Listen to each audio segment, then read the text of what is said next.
नमस्कार। सर्वमंगल मांगल्ये शिवे सर्वार्थ साधिके शरण्ये त्र्यंबके गौरी नारायणी नमस्तुते। प्रिय सनातनी साथियों नमस्कार। स्वागत है फिर से एक बार हमारे इस दुर्गा मंदिर के शुभ यूट्यूब चैनल पर। तो आज हम बात करेंगे भूमि पूजन के उन शुभ कार्यों, उन शुभ नक्षत्रों, उन शुभ दिशाओं और उन शुभ दिनों को जो आपके प्लॉट, आपके घर, आपकी दुकान को दे सकते हैं तेजी से बरकत, तेजी से उन्नति और शुभ शुरुआत भरा होता है। तो ये तीन चीज देखी जाती हैं और एक चंद्रमा भी देखा जाता है। वही दिशा जो होती है वो चंद्रमा किस दिशा में है तो ये देखा जाता है। तो ये सारी बातें जानेंगे इस वीडियो में। इससे पहले अगर आप दुर्गा मंदिर केशव पर यूट्यूब चैनल पर नए हैं तो चैनल को सब्सक्राइब अवश्य ही कर लिया कीजिए। भूमि पूजन केवल परंपरा ही नहीं, एक आध्यात्मिक विज्ञान भी है।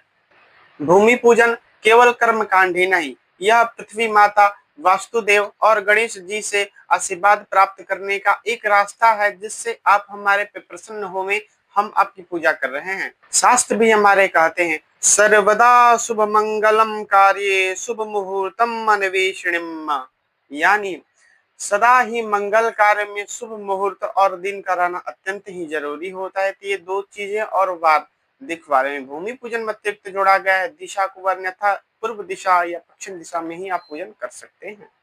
ज्योतिष शास्त्र के अनुसार 13 नक्षत्र को शुभ माना गया है। इन नक्षत्रों में ही की गई शुरुआत दीर्घकालीन सुख, समृद्धि और शांति का आशीर्वाद प्राप्त करने वाली हो जाती है। तो कौन से नक्षत्र देखिए, हस्त, चित्रा, अनुराधा, रोहिणी, उत्तरा फाल्गुनी, उत्तराखाड़ा, उत्तरा भाद्रपद, मृगशिरा, पुनर्वसु, पुष्य, धनिष्ठा, सतविका, रेवती। इन नक्षत्रों में ही पूजा करना अत्यंत ही मंगलकारी हो जाता है। अब वार यानी दिन का चयन उतना ही महत्वपूर्ण हो जाता है जितना कि नक्षत्रों का चयन, जितना कि भोजन करने के बाद पानी पीने का चयन। तो सोमवार, बुधवार, गुरुवार और शुक्रवार को किया गया भूमि पूजन आपके कार्यों में शुभ फल प्रदान करने वाला हो जाता है। सोमवार मन की शुद्धता का दिन है, बुधवार व्यापारिक स्थिरता का दिन होता है, गुरुवार ज्ञान और गुरु कृपा का दिन होता है, शुक्रवार शौर्योदय, ऐश्वर्य और वैवाहिक सुख का दिन होता है। वहीं मंगलवार और रविवार के दिन पृथ्वी माता का खोदन छेदन नहीं करना चाहिए। अगर आप पेड़ पौधे भी, जलाशय, कूप, मोटर पंप, कल इत्यादि, समरसेबुल इत्यादि चीजों का भी आप खुदाई का काम करवा रहे हैं तो इस दिन खुदाई का काम न करवाएं। इस दिन खुदाई का काम नहीं किया जाता है। इस दिन पृथ्वी माता शयन की मुद्रा में, शयन में होती हैं। तो शुभ नक्षत्र और शुभ दिन में किए गए भूमि पूजन आपके जीवन की नई शुरुआत को शक्ति, सकारात्मक ऊर्जा और आशीर्वाद से भर देता है।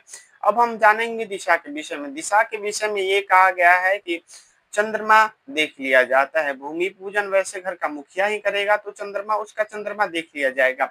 उसकी चंद्रमा कहाँ कहाँ नहीं होना चाहिए, कहाँ होना चाहिए, ये बात जान लेना अत्यंत ही जरूरी है।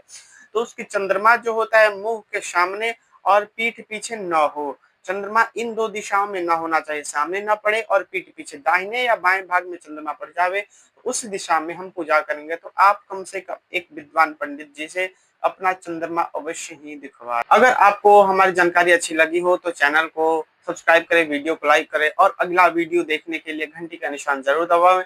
और आप कमेंट में जरूर बताएं कि आपका भूमि पूजन कब हुआ था और कैसे हुआ था, ताकि हम और जानकारी प्राप्त कर सकें। धन्यवाद। जय माता दी, जय दुर्गा जी।